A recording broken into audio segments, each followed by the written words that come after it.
Om Jnanatimidandhasya Jnananjana Shalakaya Chakshurunmilitam Yena Tasmai Shri Gurave Namaha.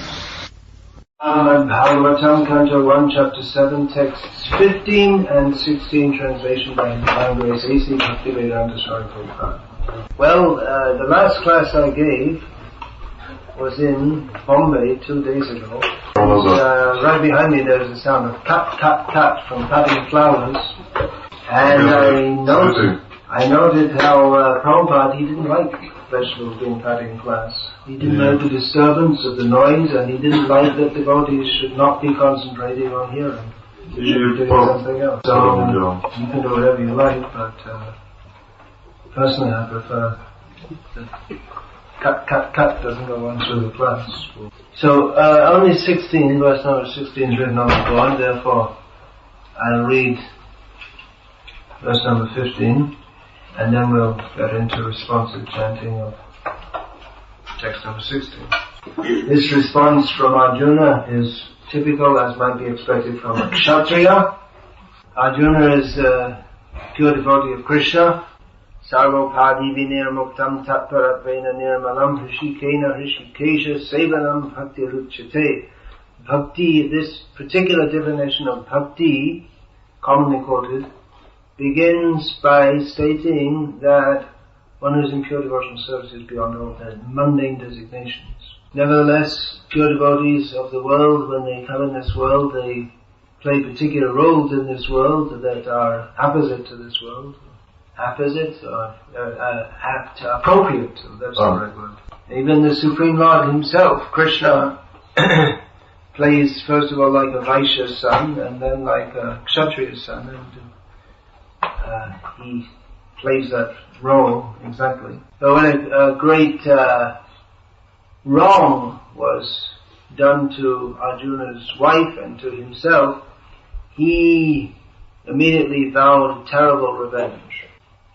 If a Brahmana was in such a circumstance, an ideal Brahmana might be inclined to forgive and take a wholly philosophical outlook and say, well, it must be something according to the desire of the Lord. A few years ago, some devotees I know, they were driving in the area of, no, there are different stories, I'm getting mixed up. Alright. Some devotees are out on pilgrimage in a bus and they near Govardhan, and they killed a child belonging to a local family. It means the bus in an accident killed. I mean, they didn't get out and surround a child and kill it. Just to make it clear, you have to be careful. So the parents of the child that was killed were completely unaffected, at least externally. And they said, well, it's the will of Govardhan.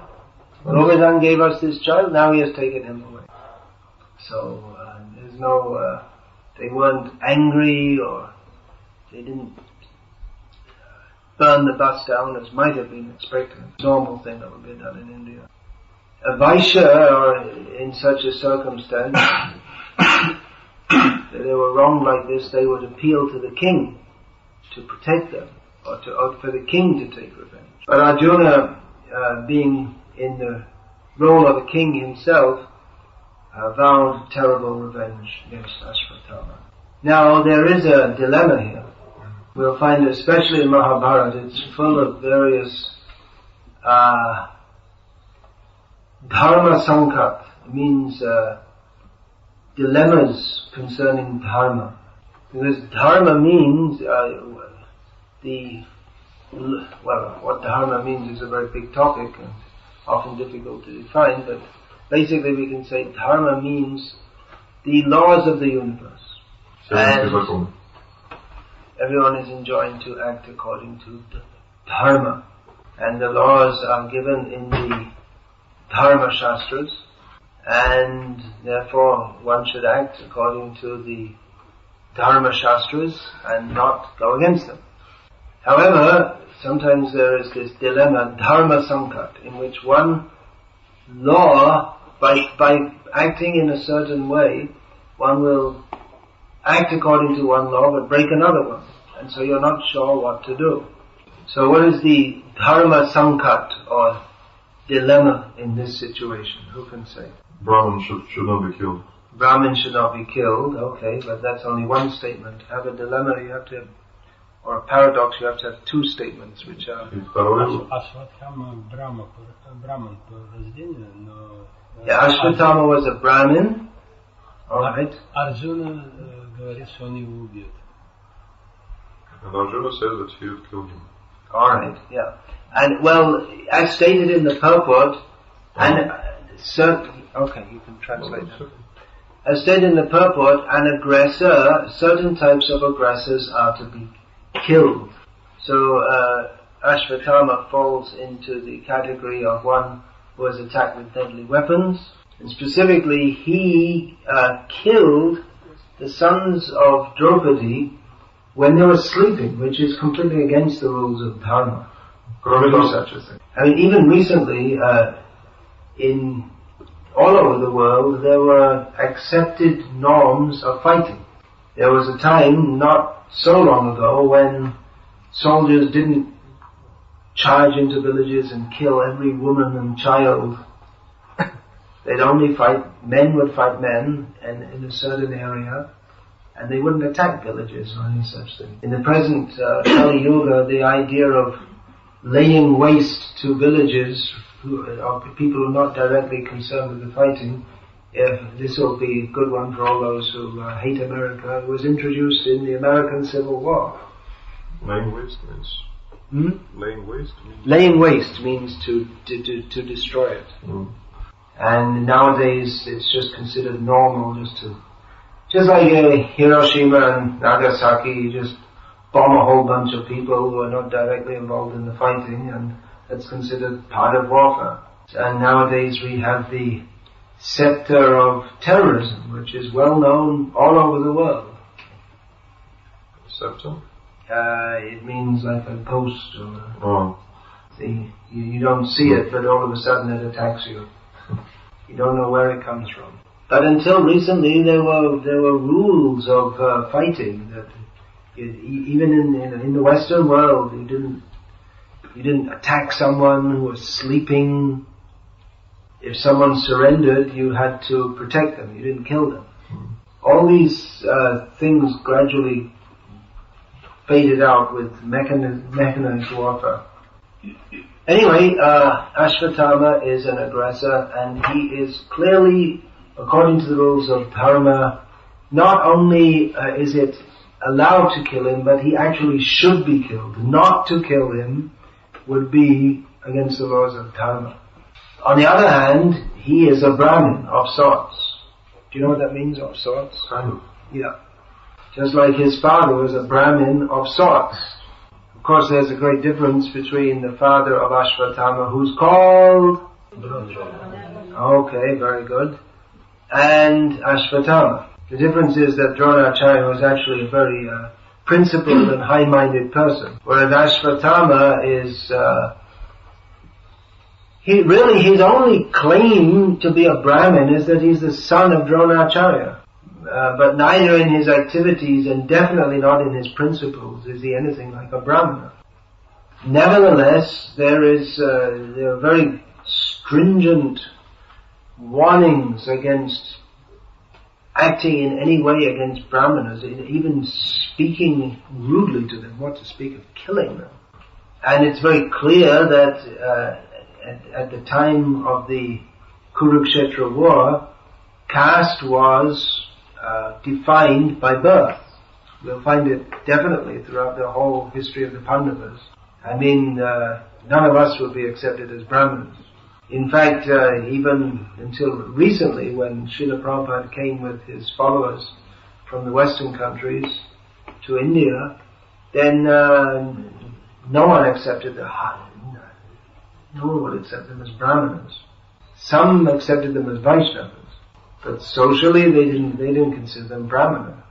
So Ashvatthama, because of his birth, which is considered often considered the overriding factor, he was a Brahmana who is never to be killed. Killing Brahmanas is for famous figures in the Puranas like Hiranyakashipu and Kamsa. Killing Brahmanas is for famous figures in the Puranas, infamous. On the other hand, someone who's been horribly aggressive and acting wholly against the principles of Dharma, they should be killed. They should be killed to protect society from such people, because it's just like a serial killer.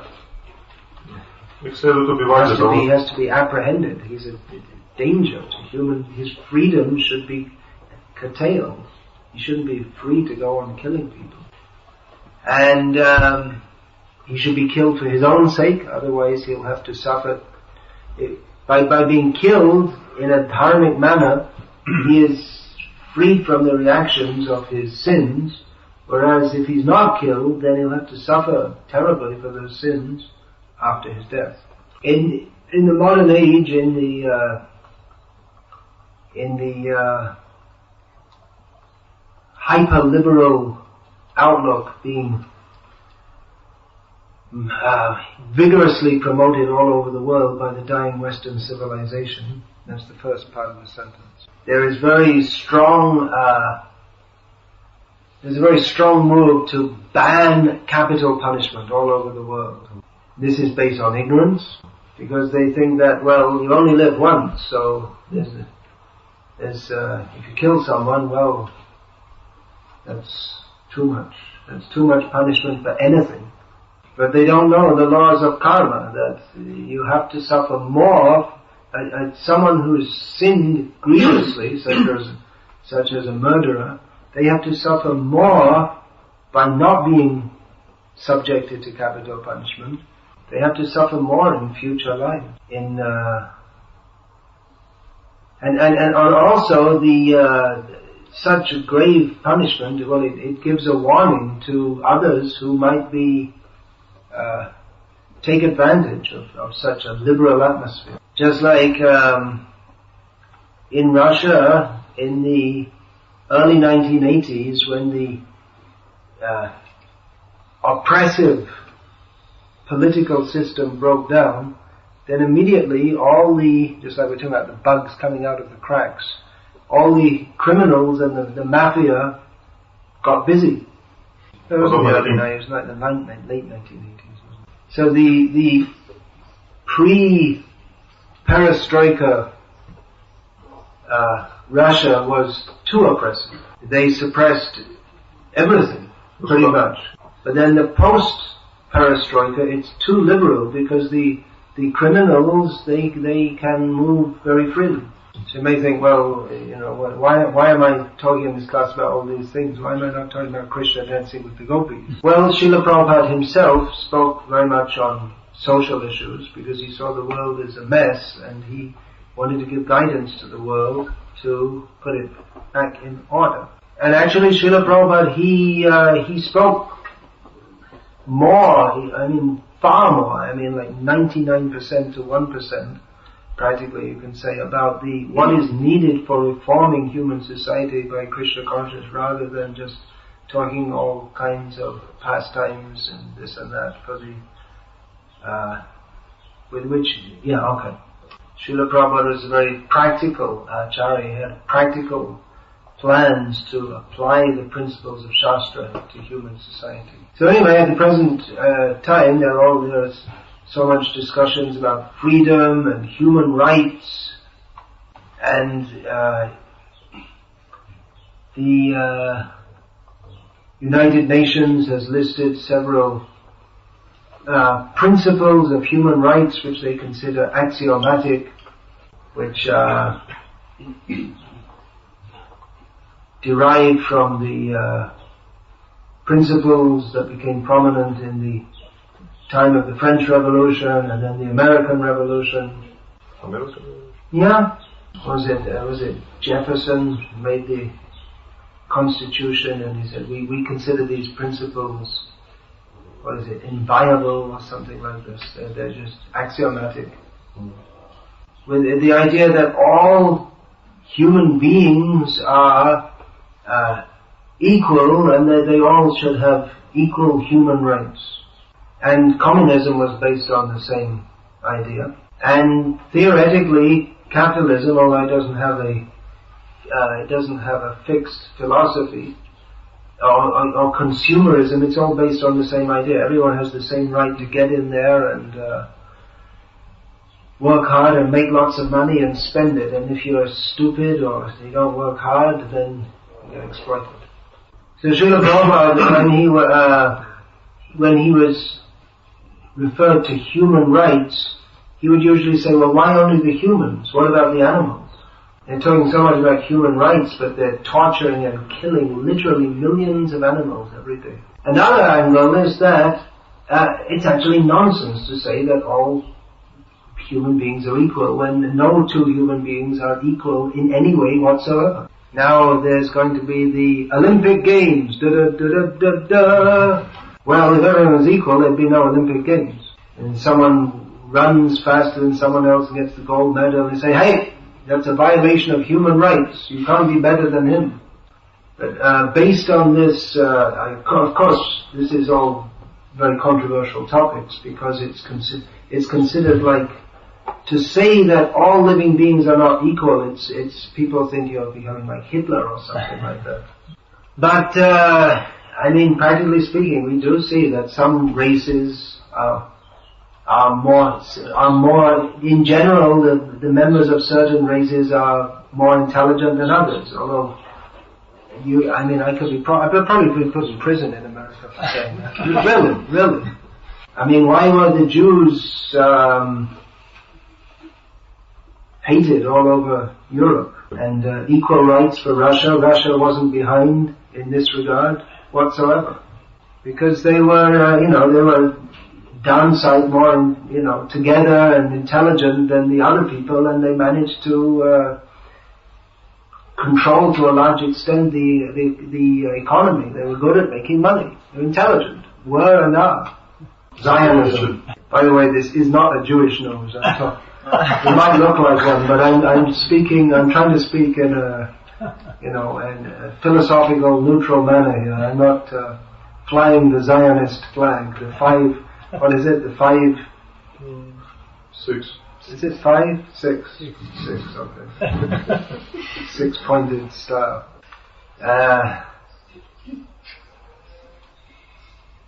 Men and women are equal. That's another one. If you say anything opposite to that, you could also end up in a prison in America. Of course, they put you in a man's prison. They don't have mixed prisons. I don't think so, not yet. We might also get thrown out of this one. But Srila Prabhupada would point out that if men and women are equal, then why is the woman always having the baby and not the man? That he pointed out that the woman has the child and then she becomes dependent on the man. Then a feminist journalist who Prabhupada made this proposition to said, no, you don't have to have a man, you can get money from the government. Prabhupada said, well, that's also not good. The point is you become dependent. So in this way Prabhupada would point out so many defects in modern society which have arisen because of improper understanding of the principles of human interaction. The average person raised with a liberal education in the West might think that this story of they're going to kill Ashvatthama. I think, well, that's not proper. They should first of all give him a trial, which goes on for 15 years and like this. But it's obvious he was the one who killed the children, and actually so many others. Ashvatthama killed many people in their sleep. And there's no need of any trial. It's quite obvious that he is sinful. A few years ago in Moscow there was some terrorists took over a cinema hall, was it? In Moscow? Not cinema, but musical. Yeah. And Господин Putin took charge of the situation, and they drugged everyone, put them to sleep, and then they went in and they just killed them all. So, according to the modern idea, they should have had a trial, but it's damn obvious, they're terrorists and they got what they deserved. So, it may seem very horrible, but when people do horrible things, then they have to be dealt with tit for tat.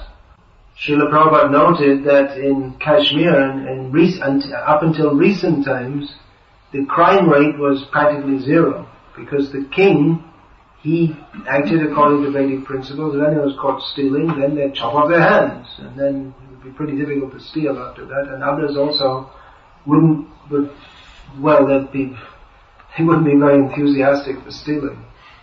So instead of treating all people equally, one should treat them according to their particular situation. That is a better application of human rights.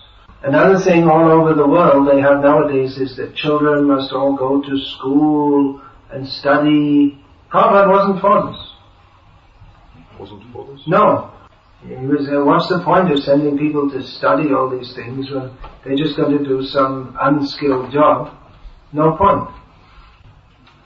So the old system that the barber's son becomes a barber, he doesn't have to study trigonometry to become a barber. He doesn't have to study Tolstoy or any such thing. He has to become a barber, a potter, a farmer. You don't need any education more than your father can give you in a few days. The tabloid newspapers business, which is most of the newspapers in the world are tabloids, they cater to people who are educated but who are not intellectuals. They're not interested in higher knowledge. They're just Shudras. The tabloid newspapers are characterized by sensationalism, sex and sport. These are the three things. And they give lots of news about, every time some film star farts, it becomes big news in the newspaper, in the tabloid. So it doesn't mean that by giving education to everyone, that everyone becomes cultured. They just become, more sophisticatedly stupid, that's all. So for the Shudra class, there is Mahabharata. Shudra Dvija Bandhunam Naveda Gotra. I didn't say the first one because you're not supposed to these days. There are three classes of people who are not fit for hearing the Vedas. So for them, didactic instruction is given by the means of the stories in Mahabharata, which actually raise the Shudras to a higher level of consciousness and helps even people who otherwise would be interested in the farting of film stars. They can actually be raised to a higher level of consciousness. So, this section of Bhagavatam is practically a continuation of the Mahabharata, and it is concerned with yet another Dharma Sankat, which is apart from the storyline of the Mahabharata, the whole substance is one Dharma Sankat after another, or it's a dilemma of Dharma. The most famous one in the Mahabharata, and the classic one, is which one? Ishwari and Draupadi has suggested. What else? The game, the gambling.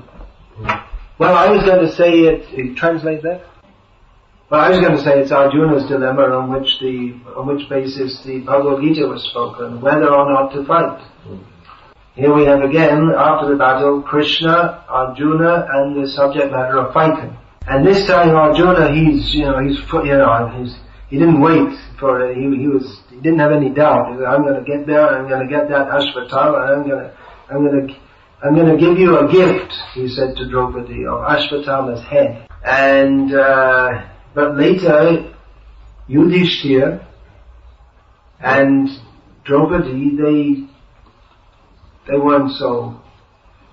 When Ashvatthama was captured, we'll find that Yudhishthira, especially, and Draupadi, they were not so. They didn't actually want to kill Ashvatthama. Even though he is fallen, there's no doubt, he's a rascal. But he is the son of our Guru. And Draupadi is saying, I'm lamenting because I lost my sons, but our Guru's wife, whose name is? Creepy, very good. She's lamenting because she's lost her husband, and now she'll have to, if we kill Ashvatthama, she'll have to lament because she lost her son also. So it's not proper to do that. Out of respect for Dronacharya, we should not kill Ashvatthama. And predictably, Bhima, he wanted to kill Ashvatthama. Bhima was always very aggressive, and Yudhishthira tended to be more of a pacifist. And Arjuna, you could say, he was somewhere in between. So he wasn't, even though he wasn't sure, he had vowed to Draupadi to kill Ashvatthama, but then Draupadi herself was saying, no, don't kill him. So what to do? It becomes whatever you do, it's very difficult to say what's exactly the right thing according to Dharma to do. Well, luckily Dharma personified was present. Dharma is usually the name given to Yamaraj, but when I said that Dharma personified was present, I was referring to Lord Sri Krishna, the Supreme Personality of Godhead. So he brilliantly solved the problem as well as you can, because in this material world there's no real solution to any problem other than going back to Godhead. Of course, everything ordained by Krishna is perfect, but this material world isn't perfect.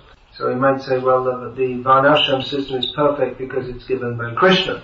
From that perspective, it's perfect. But then it tends to be misused by men, and then it becomes imperfect, or the application of it becomes imperfect. So anyway, there are very deep underlying principles which are to be understood, and they can be understood by discussing in the assembly of thoughtful persons of character. Unfortunately, the whole modern world, including India, is completely divorced from the principles of Dharma. Therefore, the whole world is a mess. Srila Prabhupada wanted to restore a good level of sanity to the world by reintroducing Vedic culture. So it's very important for the members of ISKCON, if we actually want to fulfill Srila Prabhupada's mandate of spreading Krishna consciousness all over the world, we should do it in the way that he enjoined us to do so, and understand these principles of Vedic culture as presented to us by Srila Prabhupada. It's very deep and it's very broad, but it's based on the principle that human life is meant for God realization. Vedic culture is based on that, on the principle that everything should be done, everything in human society should be done ultimately for the sake of self-realization, leading toward that. Dharmasya hi apavargasya nartotaya pakalpate. Nartaya dharma, what is that? What's the set of Nartaya dharma? Kantas, dharma kantasya. What is that then? Karma hi smritaha. Let me see that. Dharma is not meant for. See, normally say dharma, artha, kama, and maybe moksha. Usually it's considered dharma, artha, kama. These are the trivarga, the three goals of human life.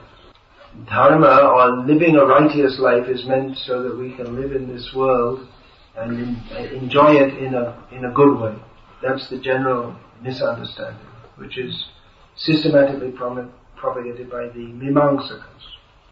But Kama Mimamsa. Real Mimamsakas are Vaishnavas. Srimad Bhagavatam gives a completely different perspective on the Vedic knowledge than that which is usually understood. These words, dharmasya hi apavargasya nartotaya pakalpate nartasya dharma kantasya kama labhaya hi smrita. It gives a completely different outlook on dharma to that which is normally considered. If dharma is meant for ultimate liberation, one should not consider sense gratification the goal of life, even very pious sense gratification. One principle of the modern humanistic outlook is that, well, everyone should be free to enjoy themselves as much as possible, as long as it doesn't harm others. This is considered the sacred underlying rule of modern agnostic humanism. So this sounds like the perfection of social philosophy, doesn't it? But it is flawed by terrible ignorance. Because as long as we do not act in Krishna consciousness, then every single thing we do is harmful to ourselves and every other living being in the universe. Therefore, Bhaktisiddhanta Thakur said that the neophyte devotee, who's not even a preacher, he's just ringing the bell in the temple during the arati, that every striking of the bell is more valuable to human society than opening millions of hospitals, schools, feeding the poor centers, and so on. I mean, well, what's the benefit to human society of ringing the bell? Usually only hear complaints that it's disturbing us. But because it is meant for the praise of Krishna, it is of ultimate value. And the neophyte devotee doesn't have any clear knowledge of who Krishna is or why he should be praising him, but still, because it's connected with Krishna in a positive way, then it's more valuable than simply catering to the needs of the body. Alright, that's the end of this lecture, unless there are any more questions. Comments? Alright. Education means we may not possess proper qualities to absorb or to understand the great volume of knowledge. This is an objection made to the idea that, to what?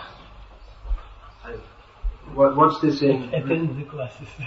What's this in relationship to? Any comment on this? On this proposition? Yeah. Well, you may not be fully qualified to be parents also. Does that mean everyone should stop having children?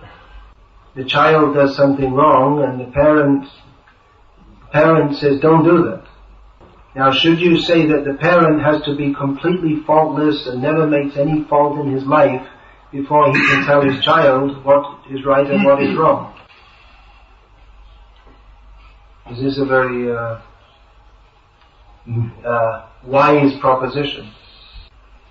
A devotee who knows that Krishna is the Supreme Personality of Godhead is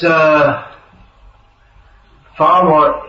His education is of far more value than that of all the university professors in the world who don't accept this. Now, it's true also that in the modern world that there are an increasing number and a disproportionate number of people who are mentally disturbed in various ways. And I can't give any I haven't done a sociological survey, but it appears that a disproportionate number of mentally disturbed people take to Krishna consciousness. I might be wrong, because, many times the mentally disturbed people, you don't know they're mentally disturbed, because it's all going on quietly. But it's not surprising if disturbed people take to Krishna consciousness, because Lord Krishna mentions the distressed people as the first category among 4 of persons who take to Krishna consciousness. And it obviously is not at all a good idea to give the role of teachers to persons who are not psychologically stable. And in fact, making exactly that mistake has caused tremendous difficulty with our movement, as you are all probably aware. In the modern age, being a teacher is far more difficult than previously, because the children are all, by the time the children get to school at the age of 5 or whatever, they're already mostly, they're mentally disturbed themselves, or, highly uncivilized. One of my disciples in India a few years ago, she She has a degree in psychology, and she was appointed as a psychologist in the school. She found that all the teachers and all the pupils were suffering from either depression, anxiety, hypertension, hyperactivity, and they're all disturbed, every single one of them. This is in India, you know. Yeah, in the school there, they turned out 12, 13-year-old kids. Yeah, what is it? Depression, anxiety, hypertension, hyperactivity, all these kind of things. I don't know if there are words in Russian, they probably are. So it is a great challenge to make brahmanas who are competent to take the roles of teachers and leaders of society. And it's such a great challenge that we might think, well, we're not capable of living up to that challenge, so we might as well send our kids to the Karmi schools where, you know, they seem to be making a fairly uniform job of turning out kids who at least can fit into the modern insane society. They're insane they turn out people who are insane in the normal kind of way, so they're considered not insane, because they're insane in the normal way. Just like it's considered, quite normal for any average Russian citizen to drink a lot of alcohol, go out screaming into the street, maybe beat someone or get beaten by someone else, urinate all over the place and fall down unconscious, and it's considered normal. And in fact, the late lamented, what was his name? The guy previous to Putin? Yeltsin, yeah. He even turned up on an official visit to a country and didn't come out of his plane because he was unconscious from being drunk. So, and it is actually, if we try to consider it in a neutral, objective kind of way, this is subhuman behavior, actually. So there's no doubt that it's very difficult to try to establish human society, what to speak of Brahminical society. We can give this much credit to modern society that at least they have some kind of systematic insanity. It's not totally chaotic insanity. At the present time it hasn't broken down into chaotic insanity. So it's a great challenge to establish Brahminical society, and we may think it was too great a challenge, but we shouldn't shy away from the challenge. Because really it's the only hope for human society, is the teachings as given to us, the teachings of Krishna consciousness as given to us by Srila Prabhupada. And we will get his mercy, and despite our considerable lack of qualification, which is a great understatement, then by his mercy, if we are sincere and we persevere, then we should be able to, by his grace, achieve a great change in human society. A positive change. It really is the only hope for human society, and therefore we should take it damn serious. So this is Srila Prabhupada's books. As Srila Prabhupada always emphasized, this is the only hope for human society. This is the most important part of preaching Krishna consciousness. Please go on with it. Even if you're half insane or 3/4 insane or whatever, if you can get out and distribute Prabhupada's books, it will be a great service to human society. It will be a great service to human society. Yes, anything else, please? Yes. Do we have this extra mic? Alright, please write it down. That'll be easier. Okay, give this then. Alright. Alright, well if you can hear, I guess there's good hope that those sitting in the shelter of the lotus feet at Gornitai can also hear. It's only about 20% more distance. There's a question based on this book, Beginner's Guide. Okay. Well, that's only an introductory book. I have to write a big book about gurus and disciples. Mm-hmm. It's a big topic. Jiva Goswami says that Shiva Tattva and Guru Tattva are very difficult to understand. What are two things that Shiva and Guru have in common? That's true, but that was not the one I was thinking of. Non different from Krishna. Yeah, they're both in a very important way non-different from Krishna, more non-different than others, but at the same time they're not Krishna. So it's... Anyway, what's your question? You mentioned that any disciple of Srila Prabhupada who is staying in his spiritual life can become a spiritual master. He is a spiritual master, just by... Every Vaishnava is a guru. Just by that qualification alone, ipso facto. You are a guru, whether or not you accept formally disciples. Be a disciple of a disciple of Srila Prabhupada, or a disciple of a disciple of a disciple of Prabhupada. Jai Krishna Tattva Vita Shri Guru Hare. Then? Sorry, questions? Translation. You mean the translation? Yeah, I was saying that a disciple of a disciple of Srila Prabhupada is... Yeah, okay. And then Jai Krishna Tattva Vita Shri Guru Hare. You mentioned that in the book it is said that for a long time such a devotee followed the principles of sadhana bhakti, chanted his rounds, etc. So why it is mentioned that he fought in the past tense? It means that once he became a spiritual master, he didn't follow it all. Why it is in the past tense? Where's the English version? Английский есть книга? Well, I mean, apart from why it's written in the book, we may ask the question: why are people? Why are there living representatives of the past tense living in this world today who fit this description? It is a difficult question, no doubt. One thing, a devotee is enjoined to see his guru as non-different from the Supreme Personality of Godhead. On the other hand, there is clearly a difference between great acharyas like Srila Prabhupada, Bhaktivinoda Thakur and Bhaktisiddhanta Saraswati Thakur, and various of their humble servants who are carrying their message and mission forward, who are performing the same role, but at the same time, not every bird is Garuda, not every fish is Matsya Avatar. So without in any way denigrating the devotees who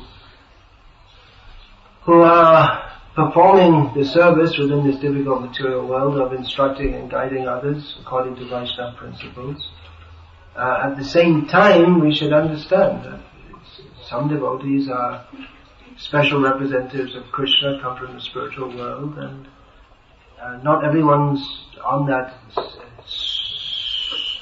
very high, exceptionally exalted platform. I'm not sure if that answered your question, because I'm not exactly sure what the question was in the first place, but I got the general gist of it. What does it say in English? Alright, check it. You can go and check it against the English. But this is, by the way, this is an edited version, so the translation is based on an old version. Hey, wait a minute, Sadashiv. This is edited, actually. This is Dravida Prabhu edited it and tried to make it like more modern English or more suitable for... So there may be a difference anyway in such subtle... In this book, in the first edition I wrote it in, you can tell exactly what the case is, more like a neutral sense, that one should do this. But in this edition, Dravida Prabhu has changed everything to you should do this. It's more imperative rather than... So, linguistic questions, they may seem technical, but they can be extremely important. Thought and philosophy, thought and therefore necessarily philosophy are conveyed through language. So, it's a whole branch of philosophy itself, how meanings ascribed to words, how words acquire meanings, how words change their meanings. It's far too big a topic to get into now. Yeah, we have lots of questions, yeah, so... You mentioned that killing of aggressor is beneficial for him. Yes. So the question is if the aggressor... Okay, well, blame Gunadhan. But on the other hand, the translator has to translate according to the what's the word? The need of his language, which will be different. Two languages can never be the same unless they're very close languages. Sometimes if you give a literal translation, the actual intended meaning will not be conveyed as well as if you explain it somewhat differently. That's just the nature of languages. That's why it's actually important that at least some devotees in our movement understand Sanskrit, because everything Srila Prabhupada is presenting is coming from philosophy that was originally expounded in Sanskrit. So if anything's due to the inadequacies of English language or the inadequacy of ourselves in understanding Srila Prabhupada's intention, it can be helpful and maybe necessary sometimes to consult the original Sanskrit, which Prabhupada is translating. Yeah, Jan? So if the aggressor can realize that he committed a sinful activity, and he can become a devotee of the Lord even in this life, how can we what right do we have to take this opportunity from him? We don't know the plan of Krishna. Also, the punishment is done by the people, by common people who can be mistaken, but we cannot return the life to the person, and thus maybe in Kali Yuga the corporal punishment is should not be done. Corporal punishment or capital punishment? Capital. Yeah. Okay. Excuse me. Well, we can't know the plan of Krishna. We can know the plan of Krishna inasmuch as he presents it in Shastra. And according to Krishna's plan for human society, an aggressor not every aggressor, but an aggressor of these categories who are given here, they should be killed. A common man may be wrong. Yeah, that's true. Therefore, the king and the brahmanas who guide him should be not common men, but persons conversant with and living on the platform of Dharma. And actually it's a fact that persons who live in concord with Dharma, with controlled senses, then they actually they don't make mistakes. They get spiritual power. That someone might become a devotee later on, that's always possible, but in Krishna's law system, that in the law system given by Krishna, it's understood that in general, most people who perform such horrible acts they're not going to become, they're very sinful, they're going to suffer greatly in future if they're not punished in this way, and therefore they should be killed. Now, if everyone who is a criminal, they said, okay, now I'm going to become a devotee, then we get lots of insincere devotees. So maybe it's better, even if they are prepared to become a devotee, they shouldn't not to plead that, well, now I'm a devotee, so you should let me go. Rather, if they're a devotee, they might say, alright, I'm a devotee and I've sinned and I accept the reaction. Tatenu kampansu samikshamano bhunjana evatma kritam vipakam vidvadva uvevedatam namaste jiveta yo muktipade sadaya bhak. The import of this verse is that the devotee doesn't, he thinks, I have to suffer because of my sinful reactions. Anyway, I'll go on chanting Hare Krishna. I have sinned, therefore let me accept the reaction for that without claiming, divine dispensation. But anyway, I'll go on serving Krishna. So definitely we need qualified kings and brahmanas. But again, we can't.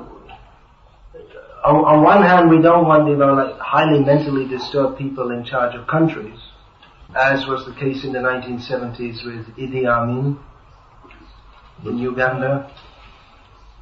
Us old men, we know all these things. He used to like eat his political adversaries. I mean, not a fish. He used to eat his political adversaries.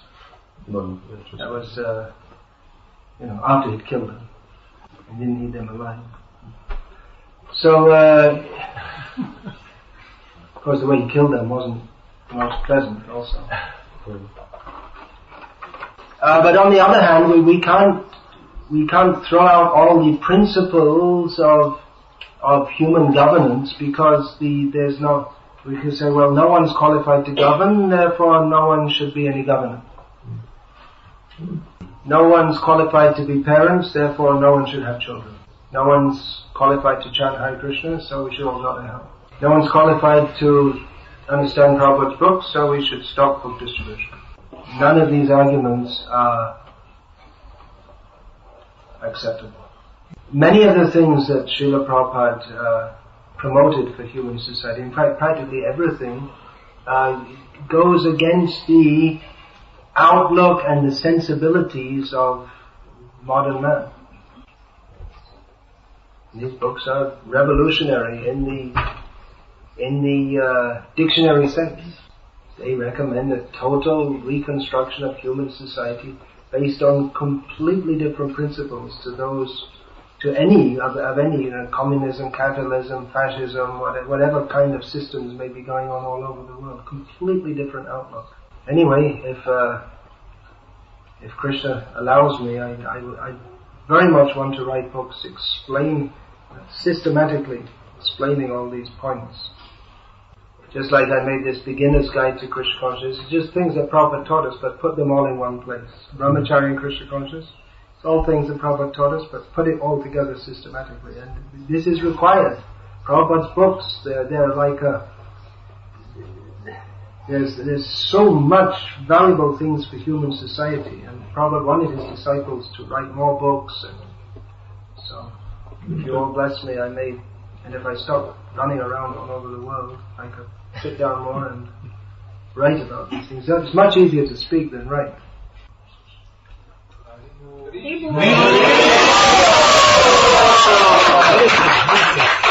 Yeah, please. I didn't do anything yet, so don't say Hari Bol when I do something. I wanted to thank you. To say you want to say a word of praise? Then next question.